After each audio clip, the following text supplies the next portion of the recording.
Bab 3 Kisah Laila Majnun. Orang-orang berkata bahwa cinta pertama adalah yang terindah dan kenangan bahagianya tidak akan pernah mati. Bagi Qais dan Laila, hal tersebut benarlah adanya.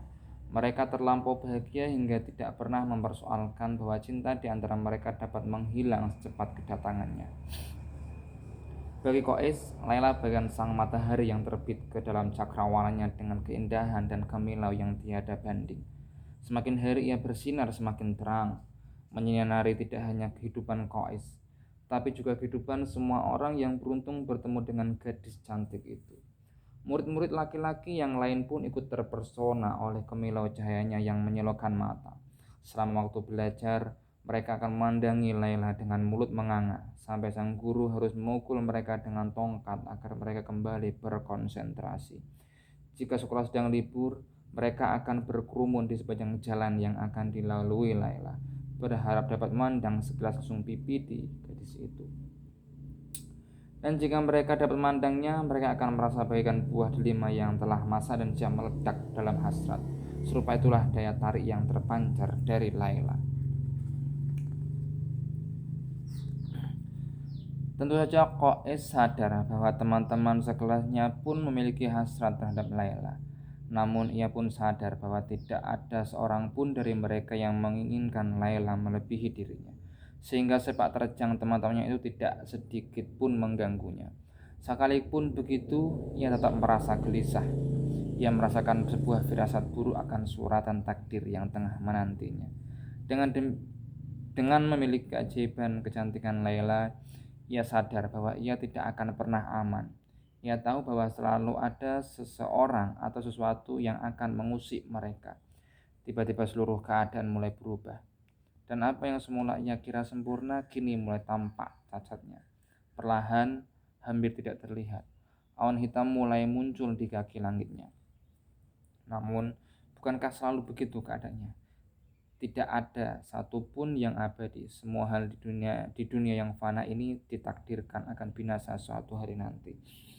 Sementara sepasang kekasih ini berjemur di dalam kemilau cahaya cinta mereka masing-masing, mereguk anggur yang memabukkan, dan menikmati surga yang melenakan.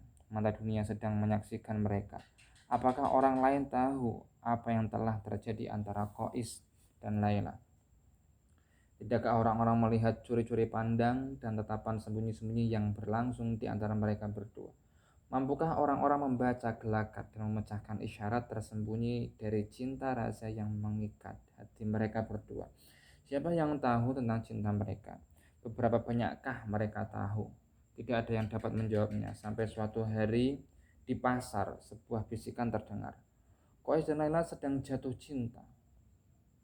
Belum pernahkah kalian mendengar kabar itu? Sebuah kabar burung, orang bilang, dapat menyebabkan sebuah kerajaan runtuh. Dan segera desas-desus tersebar ke seluruh kota, dari perkemahan ke perkemahan, dari mulut ke mulut. Perlahan-lahan sepasang kekasih ini mulai menyadari betapa butanya mereka selama ini.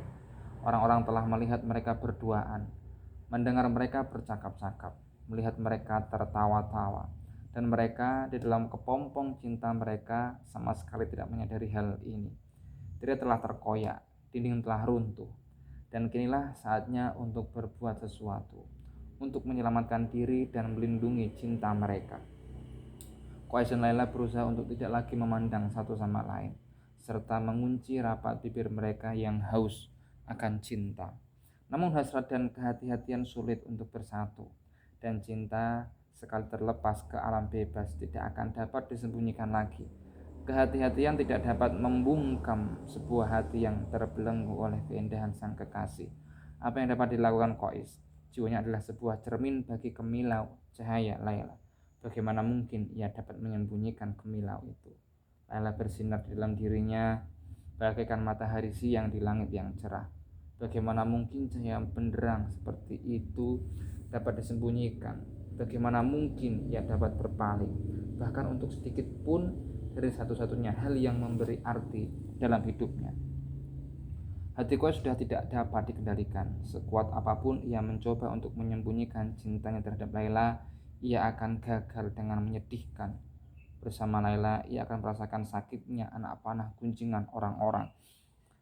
Jauh dari Laila, pedihnya perpisahan menusuk hatinya bagai sebuah belati.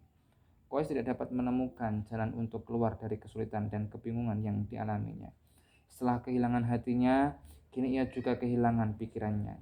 Yang dapat dilakukannya hanyalah berjalan ke sana kemari dalam keadaan tidak sadarkan diri, memuja kecantikan Laila dan menceritakan kebaikan-kebaikan gadis itu terhadap setiap orang yang dijumpainya. Semakin banyak orang-orang berjumpa dan mendengar ucapan-ucapannya, semakin bertambah ganjil penampilannya dan semakin aneh tingkah lakunya. Orang-orang kemudian mulai menertawai dan mencemoohnya. Mereka meneriakinya, "Inilah dia si orang gila, inilah dia si Majnun." Bagi keluarga Laila, keadaan ini tidak dapat dibiarkan lagi. Tidak hanya kehormatan Laila, tapi juga kehormatan seluruh kabilah sedang dipertaruhkan. Apa mereka akan membiarkan nama baik kabilah mereka tercoreng oleh tingkah laku seorang laki-laki gila dari Bani Amir ini? Apakah mereka akan tinggal diam sementara nama baik Laila ternodai? Mereka harus segera bertindak.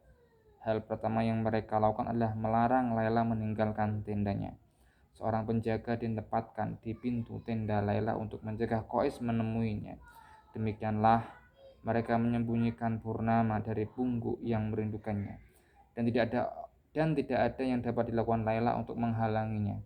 Ia terpaksa menyembunyikan kesedihan yang mengoyak hatinya. Hanya bila sedang sendirilah ia dapat melepas topengnya dan membiarkan air mata kesepiannya mengalir.